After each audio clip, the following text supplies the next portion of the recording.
وَإِذْ قَالُوا اللَّهُمَّ إِنْ كَانَ هَذَا هُوَ الْحَقُّ، یہ آگئی جی وہ بڑی شعراء آفاق آیت جس کا میں نے حوالہ کئی دفعہ پیش کیا کہ کافروں کا آپ کانفیڈنس لیول دیکھیں، وہ اللہ سے دعا کر رہے ہیں کہ اے اللہ اگر یہ قرآن تیری طرف سے حق ہے اور یہ نبی سچا ہے، اس کا مطلب وہ اللہ کو مان رہے ہیں۔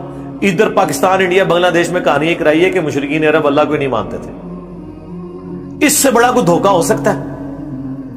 اور اسی کی بنیاد پہ انہوں نے قرآن کی ساری توحید فارغ کر دی کہ جو تو اللہ نو مندے ہی نہیں سن، لہٰذا یہ آیتیں تو ہمیں پیش نہ کریں، ہم تو اللہ کو مانتے ہیں۔ سرکار وہ ایسا مانتے ہیں کہ دیکھیں میدان جنگ میں وہ یا بھاول حق بیڑا تک نہیں کہہ رہے، یا معین الدین چشتی پار لگا دے کشتی نہیں کہہ رہے، وہ میدان جنگ میں کافر، غزوہ بدر میں کافر یہ دعا کر رہے ہیں کہ اے اللہ ان کان ھذا ھو الحق، اگر یہ قرآن تیری طرف سے سچی کتاب ہے، یہ نبی سچائی پر ہے، من عندک تیری طرف سے، فَأَمْطِرْ عَلَيْنَا حِجَارَةً مِّنَ السَّمَاءِ، تو ہم پر پتھر نازل فرما دے اسی وقت، کیونکہ ہم تو اس کو نہیں مان رہے، نبی اس قرآن کو نہیں مان رہے، تو ابھی پتھر نازل فرما، اوی اتینا بعذاب علیم، یا پھر ہم پر دردناک عذاب لیا اسی وقت۔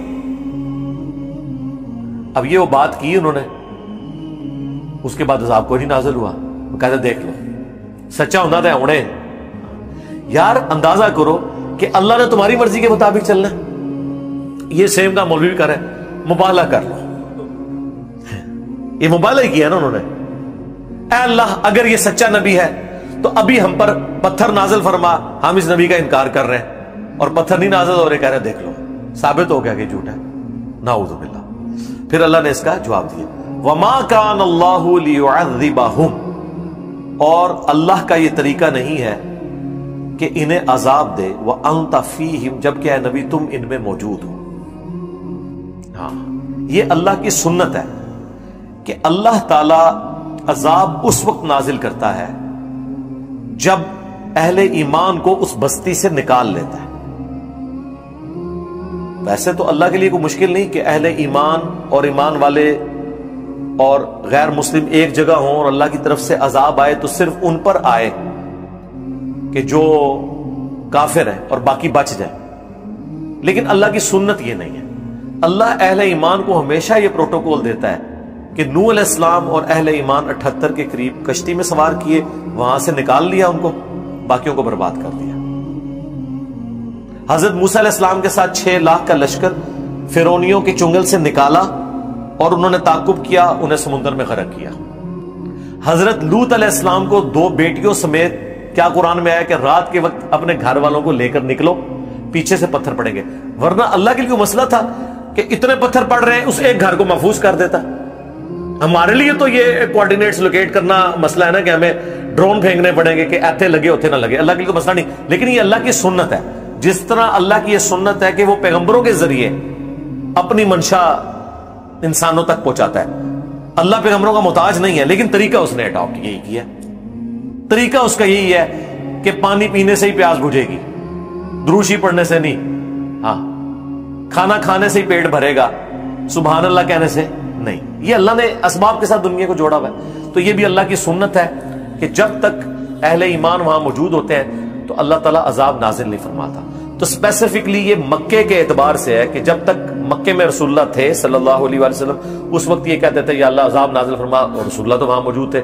پھر اللہ نے کیسی پلاننگ کی، نبی علیہ السلام ان کے ساتھیوں کو نکالا، مکے سے نکال لیا نا، اور مکے سارے پہ بھی عذاب نہیں بھیجا، کیونکہ وہاں پہ کچھ لوگ تھے جو دل میں ایمان رکھتے تھے لیکن کلمہ نہیں پڑھتے تھے، ان کے ظلم کے ڈر کی وجہ سے۔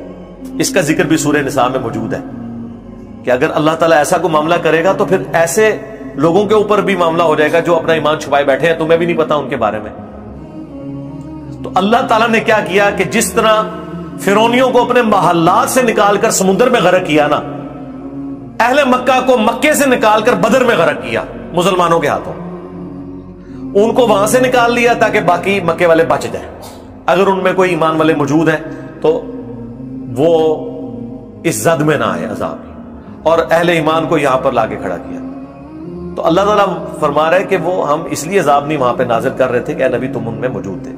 وما كان الله معذبهم وهم يستغفرون، اور اللہ تعالیٰ ان کو بھی عذاب نہیں دے گا جبکہ ان میں ایسے لوگ موجود ہوں جو اللہ سے ڈرنے والے، استغفار کرنے والے ہوں.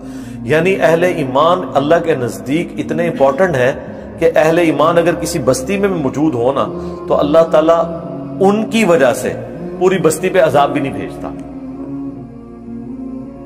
ہاں لیکن ایک بات ہے، جب پوائنٹ آف نو ریٹرن کے اوپر معاملات پہنچیں پھر عذاب آ جاتا ہے. وہ جامعہ ترمذی میں حدیث ہے کہ اگر کسی بستی میں گناہ ہوتے ہوں اور وہاں کے لوگ ان گناہوں پر قادر ہوں کہ انہیں روکیں اور وہ لوگوں کو منع نہ کریں تو اللہ کا عذاب پھر ساروں پہ آ جاتا ہے. دنیا میں عذاب میں وہ بھی رگڑے میں آ جاتے ہیں. ہاں آخرت میں اللہ تعالیٰ اہل ایمان کو بچا لے گا، دنیا میں رگڑا سب کا نکل جائے گا. لیکن یہاں تو اہل ایمان وہ تھے جو دعوت کا کام بھی کر رہے تھے. وَمَا لَهُمْ أَلَّا يُعَذِّبَهُمُ اللَّهُ. اچھا مجھے ضمناً یاد آ گیا، یہ آیت حاضر و ناظر پہ پیش کر رہے ہوتے ہیں کہ اے نبی جب تک تم ان میں موجود ہو تو ہم ان پر عذاب نہیں بھیجیں گے. وہ کہتے ہیں جو مسلمانوں پہ عذاب نہیں آ رہا تو رسول اللہ ہمیں موجود ہے، پتہ نہیں انہیں منگولوں کا عذاب کیوں نہیں نظر آ رہا. اس منگول کی بات نہیں ہو رہی، وہ وڈے منگول جڑے کافر منگول سن، جنہوں نے اینٹ سے اینٹ بجا دی سلطنت عباسیہ کی، بغداد کو تباہ و برباد کر دیا، سارے بزرگان دین، سارے بزرگان بے دین سارے وڈ کے رکھ چھڑے. وہ اللہ کا عذاب نہیں آیا تھا؟ عذاب آیا. وہ جو نبی اسلام کی دعا ہے نا صحیح مسلم میں کہ اے اللہ میری امت پہ ایسا عذاب نہ بھیجنا کہ پوری امت ہی تباہ ہو جائے. کیونکہ اگلی امتوں میں جب عذاب آتا تھا نا تو صرف اہل ایمان بچائے جاتے تھے، باقی سارے تباہ ہو جاتے تھے. اس طرح کا کوئی عذاب اس امت میں نہیں آئے گا. یہ نہیں کہ عذاب نہیں آئیں گے، عذاب آئے ہیں. بخاری میں موجود ہے قرب قیامت میں خنزیر اور بندروں کی شکلیں بھی بنیں گی لوگوں کی. اور آپ کو لوگ وہ فخریہ بتا رہے ہوتے ہیں جی بنی اسرائیل بندر بن گئے تھے، اس امت میں ابھی تک کوئی نہیں ہماری شکلیں بگڑی. جی بگڑن گے، انتظار کرو، ٹائم آ لین دو. ہاں اوور آل پوری امت نہیں ہوگی. یہ ہے دعا. باقی عذاب تو ہے، ہمیشہ ہمارے اوپر عذاب نازل ہوتے رہے مسلمانوں کے اوپر. سب سے بڑا عذاب ملوکیت،